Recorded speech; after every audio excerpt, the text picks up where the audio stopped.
স্বাধীনতা অর্জন করছে, এটা তো রক্ষা তো আমাদের করতেই হবে। আমাদের পড়ালেখার ক্ষতি হচ্ছে না, কারণ এখন দেশটা সচল রাখা হচ্ছে সবচেয়ে বেশি জরুরি। যেহেতু এখন পুলিশ নেই, তো এখন আমাদেরই দায়িত্ব যেন সবাই সচলভাবে চলাচল করতে পারে। তো আমরা সোনারগাঁও ইউনিভার্সিটি থেকে আমাদের কিছু সিএসির স্টুডেন্ট এখানে আসছি, যারা হচ্ছে যে যানজট এড়ানোর চেষ্টা করতেছি ট্রাফিক পুলিশের। আমাদের পড়ালেখার ক্ষতি হচ্ছে না, কারণ এখন দেশটা সচল রাখা হচ্ছে সবচেয়ে বেশি জরুরি। আমরা তারপর দেশটা একটু সঠিকভাবে চলাচল শুরু করলে আমরা আবার নিজেদের পড়ালেখা শুরু করব। এখন চার্টার্ড অ্যাকাউন্টেন্ট পড়ছি। সো ফার্ম থেকেই আমাদেরকে মানে 10 জনের একটা টিম করে এখানে ফার্স্ট শিফটে পাঠাইছে।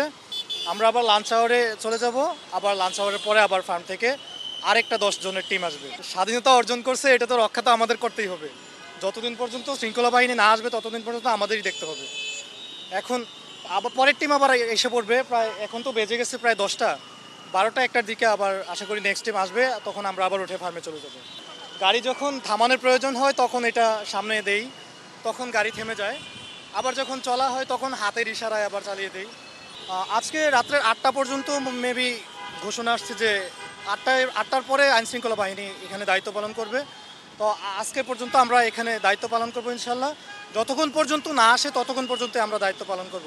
আশা করি খুব দ্রুতই আবার শৃঙ্খলাটা আবার আইনশৃঙ্খলা বাহিনীর হাতেই চলে যাবে, প্লাস এর চেয়ে আরও সুন্দরভাবে গোছানো হবে ইনশাল্লাহ। মানুষের কর্মব্যস্ততাও বৃদ্ধি পেয়েছে, সেই ক্ষেত্রে রাস্তায় অনেক জনসংখ্যা এবং গাড়ির চাপ বৃদ্ধি পেয়েছে। তাই আমরা ট্রাফিক নিয়ন্ত্রণের কাজ করে যাচ্ছি। অবশ্যই ট্রাফিক নিয়ন্ত্রণের কাজটা একটু কঠিন, কারণ আমাদের সেই রকমভাবে কোনো মৌলিক প্রশিক্ষণ বা মাঠ পর্যায়ে কোনো প্রশিক্ষণ নেই।